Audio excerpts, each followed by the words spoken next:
Nagsimula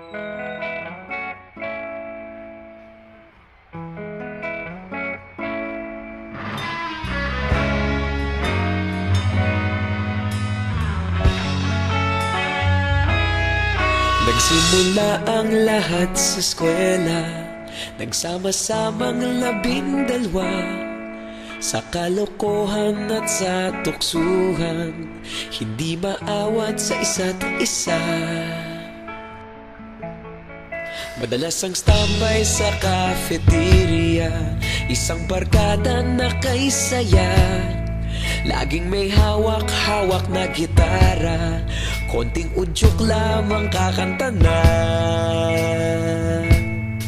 Kay simple lamang ng buhay nun, walang mabibigat na suliranin.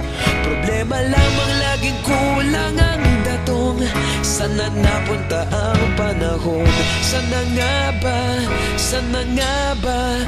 Sana napunta ang panahon? Sana nga ba? Sana nga ba? Sana napunta ang panahon? Sa unang ligaw kayo'y magkasama, magkasabwat sa pambobola.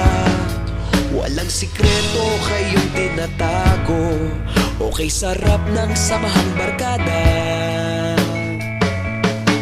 Nagkawatakan na sa kolehiyo, kanya-kanya na ang lakaran.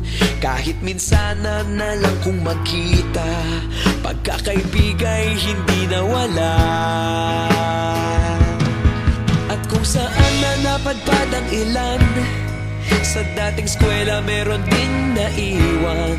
Meron pa ng mga ilang nawala na lang, nakakamiss ang dating samahan. Sana nga ba? Sana nga ba? Sana nga bang barkada ngayon? Sana nga ba? Sana nga ba? Sana nga bang barkada ngayon?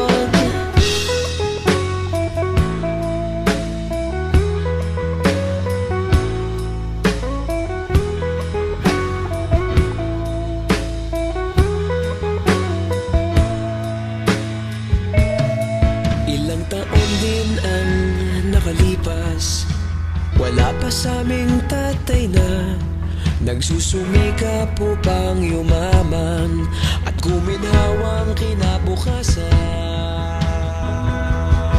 Paminsan-minsan kami nagkikita, mga naiwan at natira.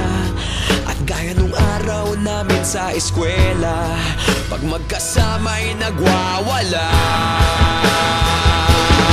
Napakahirap malimutan ang saya ng aming samahan. Kahit lumipas ng ilang taon, magkabarkada pa rin ngayon. Magkaibigan, magkaibigan, magkaibigan pa rin ngayon. Magkaibigan, magkaibigan, magkabarkada pa rin ngayon. Magkaibigan, magkaibigan, magkaibigan pa rin ngayon. Magkaibigan, magkaibigan, magkabarkada pa rin ngayon.